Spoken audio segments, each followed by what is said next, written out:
Pues ya estamos aquí con la presencia del economista Martín Tetaz para analizar las principales noticias económicas de estos últimos días. ¿Qué tal, Martín? ¿Cómo andás? Bien, muy bien. Muchas gracias por la invitación. Bueno, gracias a vos por estar aquí.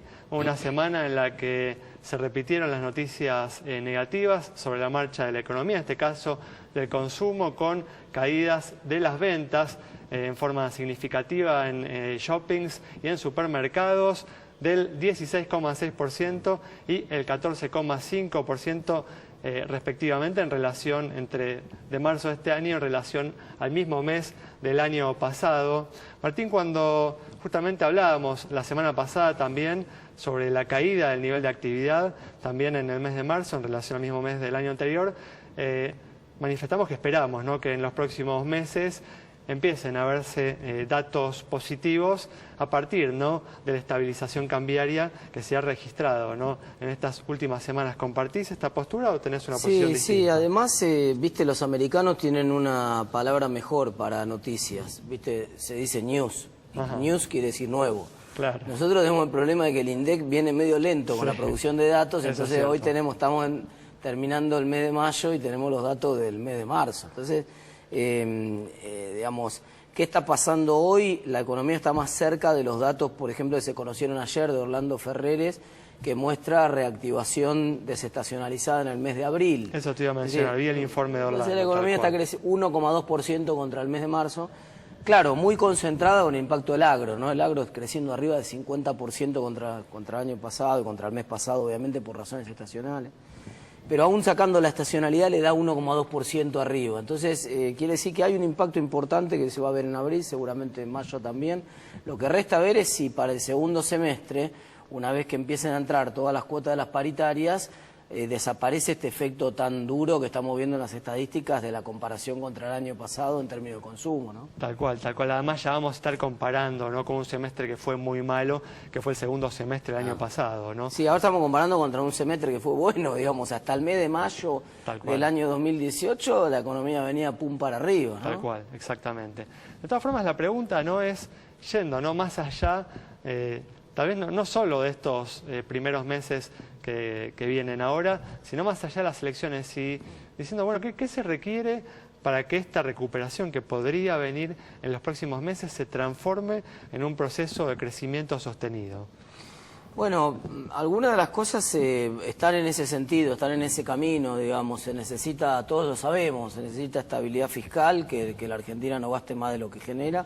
Se necesita estabilidad del sector externo, decir que, porque tampoco hay una preocupación, muchos dicen 8 meses consecutivos de superávit comercial, pero con las importaciones derrumbadas. ¿Qué va a pasar cuando la economía empiece a reactivar, crezcan un poco entonces la demanda de bienes importados? Hubo un dato igual positivo, ¿no?, el dato de abril, que fue el 10% de crecimiento de las cantidades. Exactamente, cantidades exportadas, crecimiento de 10% de mes de abril.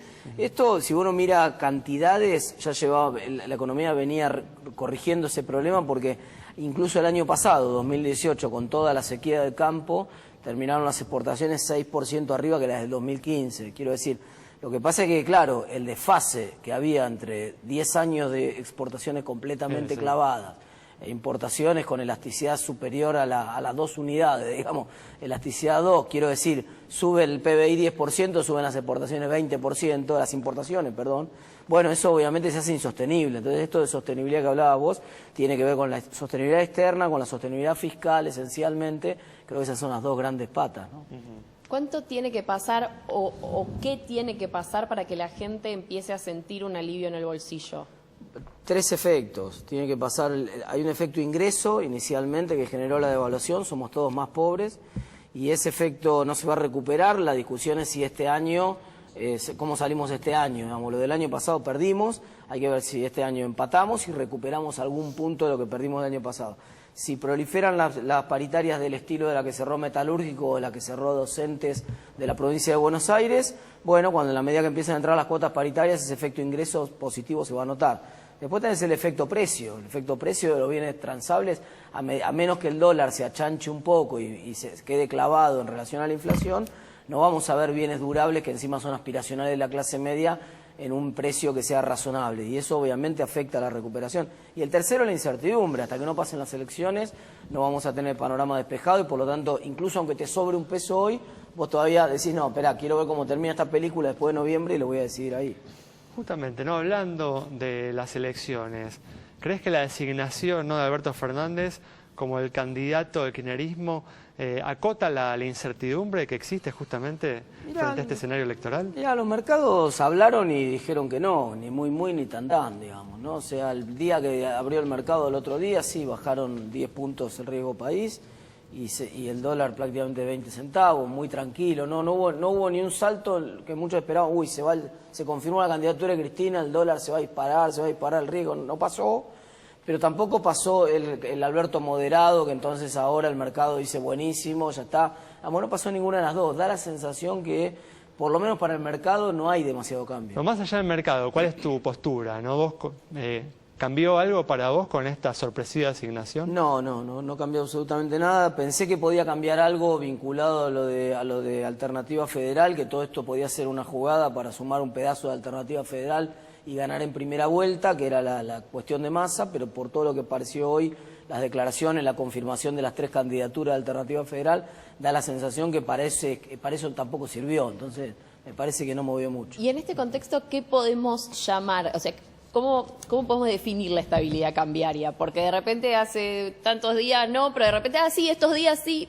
¿Qué podemos definir como estabilidad cambiaria? Lo que pasa es que todos sabemos que va a haber un proceso de dolarización en la previa electoral, que siempre ocurre en los momentos previos a las elecciones, y pasó en 2017 que no se jugaba nada, imagínate en esta elección, y no sabemos cuál va a ser el timing de ese proceso de dolarización, no sabemos si se va a hacer una puerta a 2 y todo el mundo va a tratar de dolarizar al mismo tiempo. Eso obviamente de qué depende, y bueno, de resultados que sean más desfavorables de lo que espera el gobierno y el mercado para las elecciones. Supongamos un paso muy desfavorable para el gobierno, puede acelerar el proceso de devaluación y entonces toda la estabilidad cambiaria de la que estamos hablando entre agosto y octubre se puede perder. Pero también podría ser lo contrario, podría ser que la PASO sea más o menos en el orden que está esperando el gobierno, que el gobierno pierda por 5 o 6 puntos la PASO, una cosa más razonable, y entonces el proceso de dolarización continúe por goteo como viene hasta ahora y por lo tanto le dé salida de acá hasta diciembre a los casi 10.000 millones de dólares que quieren dolarizar y no pase nada con el dólar. Y del actual contexto, ¿cuánto de lo que está pasando hoy?